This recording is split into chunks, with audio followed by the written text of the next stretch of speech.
I made repairs in my parents' house, but they refused to pay. "We gave this money for your sister's vacation," my mom said. Dad laughed, but I shocked them when I spent 2 months of my summer fixing up my parents' house. 2 months of waking up early, sweating through my clothes, and working late into the night. The place was falling apart when I started, cracked walls, leaking pipes, floors that creaked like they were about to give way. They couldn't afford a contractor, so they asked me to do it, promising to pay me $8,000 when I was done. It wasn't even much considering the amount of work, but I agreed because they were my parents. I didn't do anything half-assed. I put in new floors, repainted the whole house, fixed the electrical wiring so the lights wouldn't flicker like in a horror movie. I replaced their cabinets, fixed the roof, and even landscaped the front yard. When I was done, their house looked brand new. They were thrilled. So when I finally sat down with them in the living room expecting to get paid, I wasn't worried.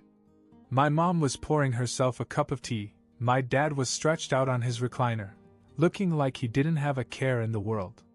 Then my mom casually said, "Oh, honey, about the money, we gave it to Amanda for her vacation."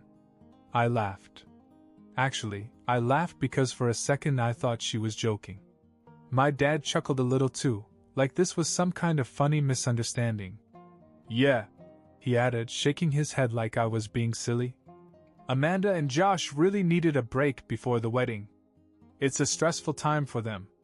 I stared at them, waiting for the part where they said, "Just kidding, here's your money." But that part never came. "You gave my money to Amanda?" I repeated, trying to wrap my head around it. "Well, technically it was our money," my mother said. "And we thought you wouldn't mind. Amanda's been under so much pressure with the wedding planning, and they just needed a little getaway. You always say you don't take vacations anyway, so it just made sense." Dad grinned and shook his head, like I was the one being unreasonable.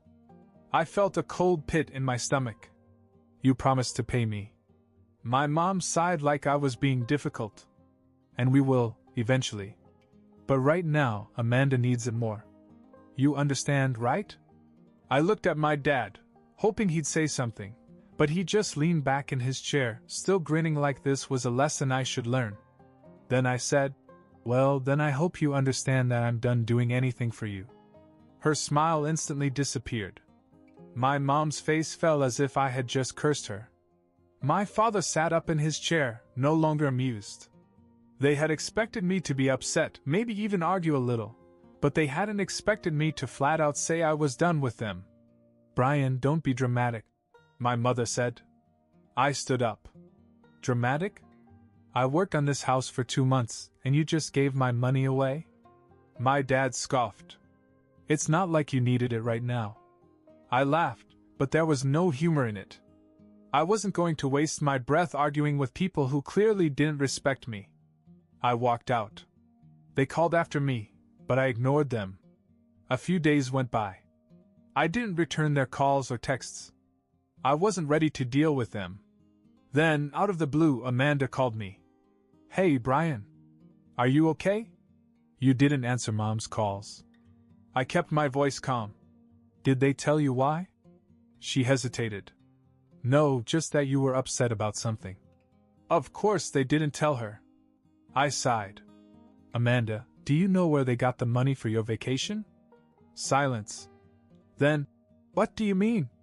"They gave you my payment. The money they owed me for fixing up their house." More silence. I could almost hear the gears turning in her head. "Wait. What?" "They promised me $8,000 for the work I did. Instead of paying me, they gave it to you and Josh for a trip." She was silent for so long I thought she had hung up. Then she whispered, "Oh my God. Brian, I didn't know." "I thought so. I'll pay you back. All of it." I hadn't expected that. "Amanda, you don't have to." "No," she interrupted. "I had no idea. If I had known, I wouldn't have taken a penny from them. I'll send it back to you today." I was stunned. Amanda and I had always been close, but I hadn't expected her to fix what wasn't her fault. True to her word, she sent the full $8,000 back to me that same day. Then, of course, all hell broke loose. That night, my phone rang again. It was Mom. I let it go to voicemail. 30 seconds later, Dad called. Then Mom again. Then a text. Mom, did Amanda send you money? Me, yes. She realized it wasn't hers. 10 seconds later, she called. I finally picked up. You had no right to take that money, she snapped.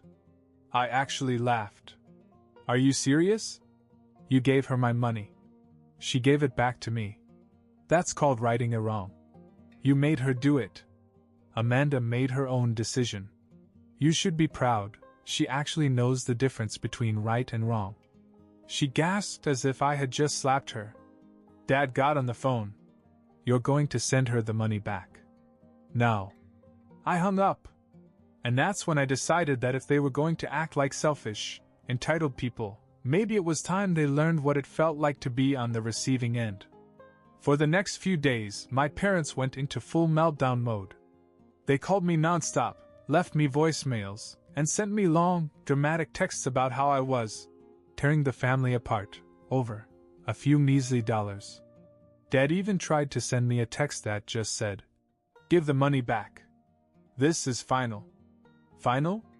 Like he was my boss or something? I ignored it.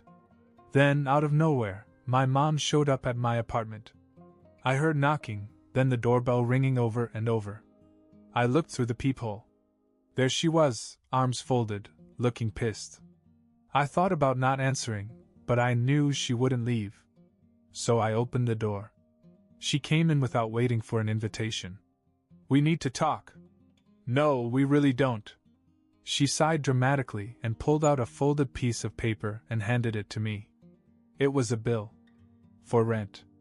I frowned. What is this? You lived in our house for 2 months while we renovated. You ate our food, used our electricity, slept under our roof. It's only fair that you contribute. I stared at her. You're charging me rent? After I spent 2 months fixing your house for free? You didn't do it for free. She shot back. We agreed on a price. And then Amanda needed the money. You can't just take it back. I laughed. That's funny because I can. And I did. She huffed. If you want to be petty about it, then yes, we'll charge you rent. It's only fair. I nodded slowly. Okay. Then I guess it's only fair that I charge you for the renovations. At contractor rates. She blinked. What? I pulled out my phone. Professional contractors charge about 50 grand for the work I did.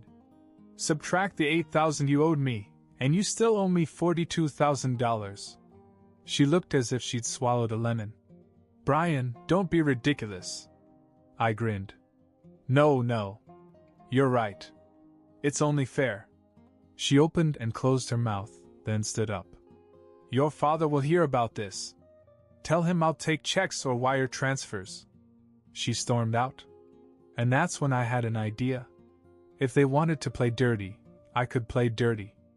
I still had every receipt from the renovation. The flooring, the plumbing, the cabinets, the new fixtures, all of it had been purchased under my name. Which meant, technically, they were mine. So the next day I drove over to her house. And I started taking things back. I drove up to my parents' house with a truck and a toolbox, ready to reclaim what was technically mine. I started with the simplest things. The new outdoor lights? Unscrewed and thrown in the truck. The fancy new house numbers I had installed? Popped right off. Then I went inside. I had my own key, so I let myself in while my parents were out. I went straight to the kitchen. Those brand new cabinets I had installed? Mine. I removed every single door, leaving them wide open and bare. The sleek, modern faucet I replaced it with? Gone. Back to the old, leaky one they used to complain about. I worked quickly, moving through the house like a one-man wrecking crew. Light fixtures? Uninstalled. Shelves? Taken down. I even removed the brand new shower head in their bathroom and replaced it with the rusty, low-pressure one they had before. Then I got to the flooring. The brand new hardwood floor that I spent weeks installing? The ones I personally paid for because they promised to pay me back? Yup. That too. I got down on my knees and started prying up the planks, being careful not to break them so I could reuse them elsewhere. When I had a whole corner of the living room done, I heard tires screeching in the driveway. Oh. The front door burst open. My dad stood there, red-faced, eyes bulging. My mom was right behind him, panting like she had walked into a crime scene. "What are you doing?" my dad yelled. I wiped the sweat from my forehead. "Oh, just getting back what I paid for." "You can't do that," my mom screamed. I stood up, holding one of the wooden planks. "Sure I can. Look, I bought all this. My name is on the receipts. So technically, this is my flooring." My father's hands clenched into fists. "You ungrateful little..." I held up a finger. "Ah, careful now. Don't want to say anything you'll regret. You're destroying our home," my mother wailed. I gestured around. "No, I'm just undoing my work. Since you didn't think it was worth paying for." That's when Amanda walked in. She must have been on her way over because she stepped in, took one look around, and her jaw dropped. "Oh my God!" she whispered. "Brian, what are you doing?" I exhaled. "Mom and Dad are trying to charge me rent for the 2 months I was here. So I'm just picking up my stuff." Her head snapped in our parents' direction. "Are you serious? First you steal his money, and now you're trying to squeeze more out of him?" Mom crossed her arms. "Amanda, this is none of your business." "Of course it does. I paid him back because he deserved it. And now you're punishing him for it?" Dad stepped in. "Amanda, we are your parents. Do not raise your voice to us." "Then stop acting like entitled children," she shot back. They gasped. Really gasped. As if she had just cursed them in church. Then Mom did something I wasn't expecting. She turned to Amanda and said, "I can't believe how cheap you are." Amanda froze. "What?" "You're choosing Brian over us," Mom said, her voice dripping with disappointment. "Over your own parents." Dad shook his head. "You should be ashamed of yourselves." Amanda's face turned red. I could tell she was angry. I had never seen her look at them like that before. Then she said something that made me completely stop what I was doing. "You know what?" She reached into her purse, pulled out her house key, and threw it on the floor. "I'm done with you." Then she turned to me. "Need some help with the floors?" I grinned. "Yeah. Hand me that crowbar." Our parents watched in absolute horror as Amanda helped me tear the house apart. I thought my parents had been angry before. I thought I had seen them at their worst. I was wrong. Watching Amanda kneel next to me, pulling up floorboards like we were on some kind of home renovation reality show only in reverse, completely broke them. My mom started shaking her head over and over, as if in denial. "Amanda, stop this right now. You don't know what you're doing." Amanda didn't even look at her. "No, Mom. For the first time I understand. You're turning against us," my dad yelled. Amanda laughed under her breath. "No, Dad. I'm standing up for someone who deserves it." Then Mom started to cry. Not quiet, sensible crying. Loud, dramatic sobbing. As if she were the victim of some great betrayal. "Oh my God," she wailed. "I can't believe this is happening. After all we've done for you. For both of you." Amanda and I exchanged looks. Then Dad did something that actually made me stop. He turned to Amanda and said, "Fine. If you want to betray this family, don't bother coming to the wedding." The room fell silent. Amanda slowly stood up and grabbed the crowbar. "What?" "You heard me," he said, standing up. "If you want to side with Brian, then don't bother showing up on your big day. You and Josh can run off and live your selfish little lives without us." Mom sniffled. "That breaks our hearts, Amanda. But you leave us no choice." I waited for Amanda to snap back. To tell them they were being ridiculous. But she just stood there. Then she nodded slowly, her expression unreadable. "Okay." Mom blinked. "What?" You don't want me in the wedding? Fine. Dad scoffed. Oh, don't be ridiculous. You'll come crawling back and apologize. No. Amanda interrupted. I won't. Then she turned to me. Come on. I'm hungry. And we walked out. I expected my parents to come after us. To yell, to beg, to tell us to stop. But they didn't say a word. The silence followed us to Amanda's car. We got in, closed the doors, and drove off. We were halfway to a diner when Amanda exhaled sharply and muttered, Well, this has escalated.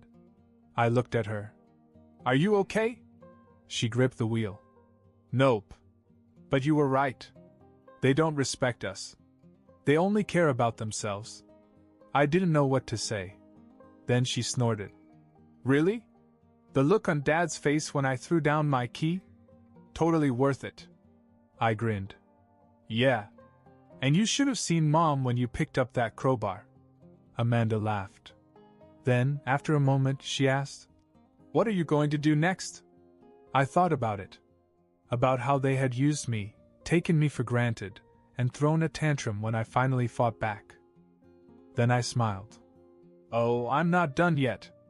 Amanda and I sat in the diner for a long time, drinking coffee and talking about things we hadn't really said out loud before.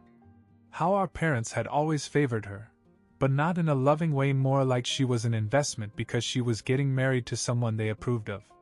How they had always expected me to just do things for them, no matter how much it cost me. How either of us ever really felt loved by them, just used. At one point, Amanda shook her head. I can't believe I'm actually considering disinviting our own parents from my wedding. I raised an eyebrow. Considering? They just disinvited you. Honestly, they did you a favor. She laughed, but looked tired. Josh will freak out when I tell him. I frowned. Wait, does he know about this? She hesitated. He knows they can be difficult, but I kind of downplayed it. Amanda, I groaned. I know. I just didn't want to dump all the family drama on him. His parents are so normal, you know? Yeah, well, he's marrying into it, so he should probably know the whole picture. She sighed. You're right. I'll talk to him tonight. Then she grinned. But first, what's your next move? I grinned. Oh, you'll see. The next morning I made a few phone calls. You see, my parents had been bragging about their beautifully renovated home to everyone. Their friends, their neighbors, even their extended family. They had posted pictures on Facebook showing off their hard work. So I decided to tell people the real story. I started with a simple post. Hey everyone, remember that home renovation my parents were showing off? Fun fact, I did all the work. I paid for all the materials. And they promised to pay me back. Instead, they took the money and gave it to my sister for a vacation. Then they tried to charge me rent for the time I stayed there while they fixed her house. When my sister found out, she returned the money to me and our parents lost ID and disinvited her from her own wedding. So if you ever need a free remodel, just call my parents. They love free labor. Then I added before and after pictures. And I tagged them. And Amanda. And some relatives. Then I logged off and let the internet do its thing. I didn't expect the explosion. Within an hour, my post had dozens of comments. People were shocked. Some messaged me directly, asking if it was true. Family members were furious. Some of my parents' friends even commented things like, I can't believe they would do this to their own son. Then Amanda texted me. Amanda. OH my God, MOM is calling me 100 times. Amanda. Dad too. Amanda. I am so proud of you. Then my phone rang. I grinned when I saw my mom's name. I picked it up. Delete this post right now. She screamed. Hi Mom. Nice morning, huh? You're humiliating us. I shrugged. I was just telling the truth. You're making us look like monsters. I grinned. I mean, if the shoe fits. Then Dad got on the line. Brian, you have no idea what you just did. Oh, I think I do. People are calling us asking if this is true. Our friends. Our church group. Our family. Good. Maybe now you'll finally learn some consequences. Mom started to cry again. Brian, please. We're your parents. Funny. You didn't act like parents when you stole from me. Dad's voice grew cold. You think you won? You think you're smart? I laughed. No, Dad. I don't think I won. I know I did. Then I hung up. And it felt amazing. For the next few days, my parents did damage control. They tried everything, calling relatives to explain, writing passive-aggressive posts about family betrayal, even texting Amanda and me separately, pretending to be heartbroken victims. I ignored them. Amanda ignored them. And the world continued to spin. But I wasn't done yet. You see, my parents loved their reputation. Their house wasn't just their home, it was their image. They had spent years bragging about how perfect their lives were. Their beautifully renovated home was now their favorite topic of conversation. And I had one last surprise for them. I still had all my receipts from the renovations. And since my parents never paid me, that meant I could legally put a mechanic's lien on their house. For those who don't know, a mechanic's lien is something contractors use when homeowners don't pay for work done on their property. It basically means they can't sell or refinance the house until the debt is paid. So I filed one. For $50,000. And let me tell you, when my parents found out, they lost their minds. My mom called me screaming. My dad sent angry texts. Dad, you can't do this. Dad, this is our house. Dad, how dare you, you ungrateful brat. I just sent a text back. Me, it's only fair. Slightly smiling face. Then I blocked her. And just like that, I was done. Amanda and I moved on. She officially uninvited them from the wedding. At first they tried to act like they didn't care, but when they realized she meant it, Mom sent one last message. Amanda, please. We're your parents. We just want to be here for your special day. She left it on read. Josh, by the way, fully supported her. Turns out he always thought my parents were a little toxic, but he didn't want to go overboard. When he heard what happened, he said, yeah, no. They're terrible. Good call. As for the house, my parents had no choice but to pay off the lien. $50,000. Way more than the $8,000 they originally owed me. And the best part? They had to sell their car. Poetic justice. Amanda's wedding was beautiful. Our parents weren't there, and you know what? No one missed them. As the reception was winding down, Amanda and I were standing outside watching the sunset. She nudged me. So, do you think they learned their lesson? I grinned. Not a chance. But it's not my problem anymore. She smiled. Feels good, doesn't it? I took a deep breath. The air was clear, no tension, no stress. Just peace. Yeah, I said. It really does.